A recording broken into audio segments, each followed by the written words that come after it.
You're a better cook than you think, and you do not need recipes. Today, I'm gonna show you one of my favorite ways to get rid of fresh herbs. You buy some cilantro, you buy some basil, you use it for a dish, you got herbs sitting in your drawer. They're wilting. What do? You spend some money on them. What I do, I'll walk you through this dish. Today I have tons of Thai basil. I used it for a curry, I bought a bunch. The technique here, you're basically gonna blend up your herbs with a little bit of aromatics and olive oil. So aromatics, I'm going garlic. Heat, I got a little bit of serrano to use up, serrano chili. You can use whatever chili you got. Hot sauce, you can omit heat. Fat, in this case, is gonna be olive oil. You can use avocado oil, canola oil even. You can use whatever oil you got. Umami, I'm gonna add a bit with fresh tomato. What I'm gonna do with this green sauce is I'm gonna fold it through leftover rice, add some tomatoes. That's gonna give it a bit of umami.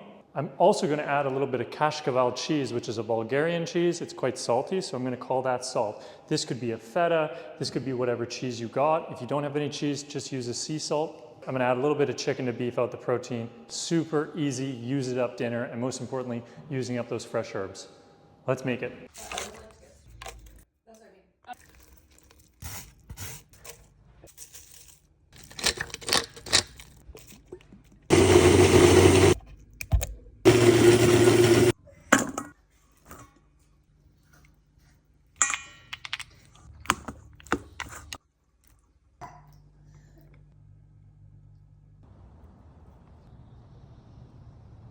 Big takeaway from tonight, just remember, try stuff. Try putting stuff together. Try using the stuff you already have. Try not to go to the grocery store. Just use the stuff in your cupboards. You can come up with cool stuff. You can save the money. Use that money that's in your cupboards.